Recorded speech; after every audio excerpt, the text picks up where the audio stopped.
So, hi guys, today we're looking at Affinity Designer version 2 tutorials. This is a reasonably detailed tutorial on using the main features of Affinity Designer version 2. Now there are some fonts in here, and that's the link to those fonts if you want to retrieve them. For example, the Urban Graffiti font that Affinity Designer version 2 tutorial is done in. Very nice, very useful fonts, very colourful. Okay, let's get started on using Affinity Designer version 2. So launch Affinity Designer and create a new document by clicking on File in the menu bar and selecting New, or using the keyboard shortcut Control or Command plus N.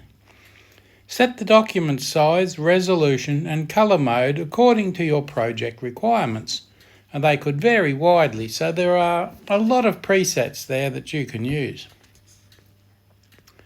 Now, an interface overview. Take the time to familiarise yourself with the Affinity Designer interface. The main areas include the toolbar, the context toolbar, the studio panels and the canvas itself. The toolbar contains various tools for drawing, selecting and modifying objects, and the toolbar is that column of items down the left-hand side. The context toolbar displays relevant options and settings for the selected toolbar. So depending on which tool you select in the toolbar down the side, what options are displayed in the context menu along the top. The studio panels offer additional functionality, and they're on the right hand side there, such as your layers, swatches and effects. And they're all underneath their own little tabs, so you tap on the tab and the various panels that you're looking for will display. Creating and editing objects is the next stage. So using the pen tool to create precise vector paths by clicking on, adding anchor points and dragging to create curves. Now you can see I've got a funny little shape there. A straight line across and then down to the right, and then drag that curve out. Select the node tool and edit and refine the shape of vector paths by adjusting anchor points and handles.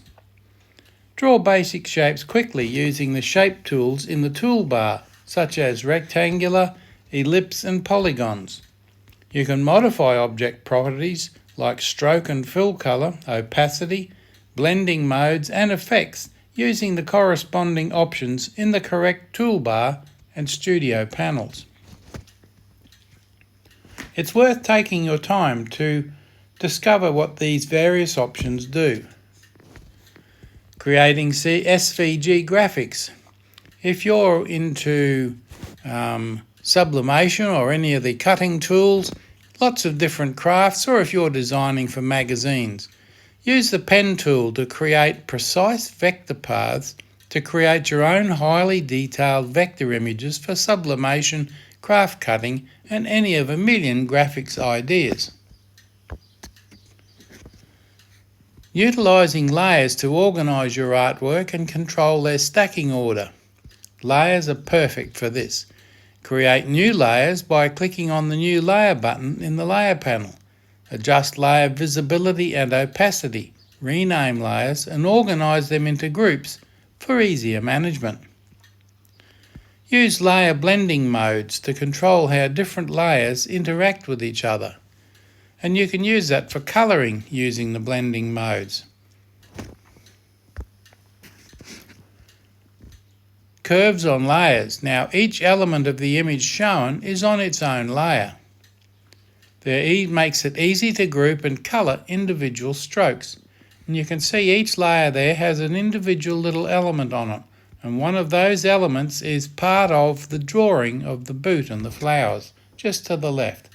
There's quite a few more than you can see there, but the column goes way down and you can scroll down to get to the individual shape that you want. Text and typography. Add text to your design using the text tool in the toolbar. You can specify the font, the size, alignment and other text properties in the context toolbar up the top. Use the character and paragraph panels to fine-tune typography, including tracking, leading and justification.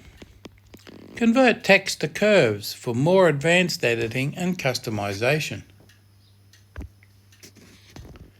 Text and typography is great for comics, and you can see on the right there's some comic panels with random text on them, and that's fine because we're not using a comic here. That's just for display, but you can do all of that quite easily with Affinity Designer.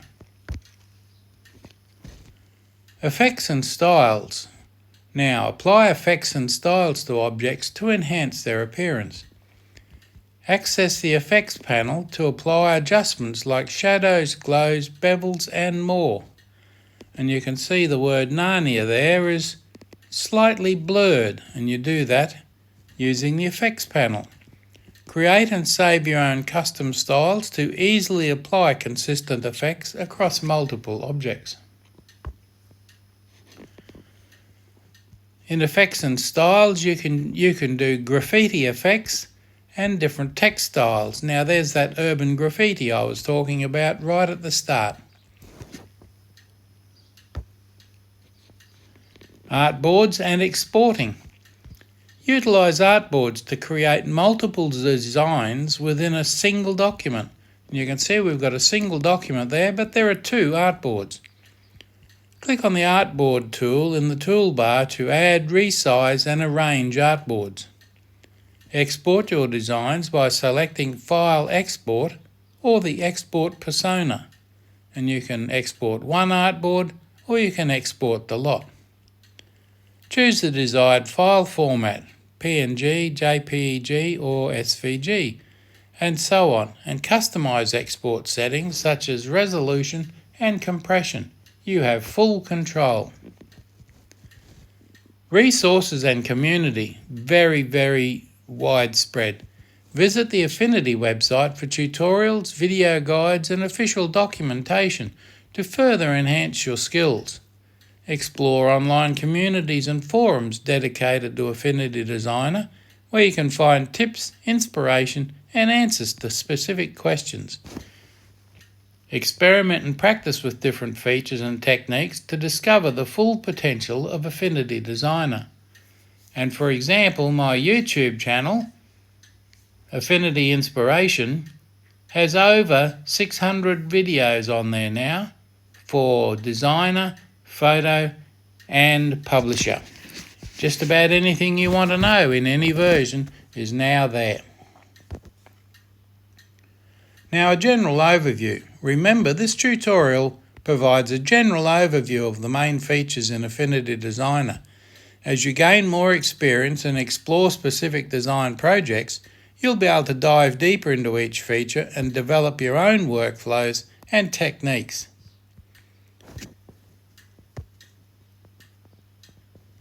So thanks for watching. We'll see you there.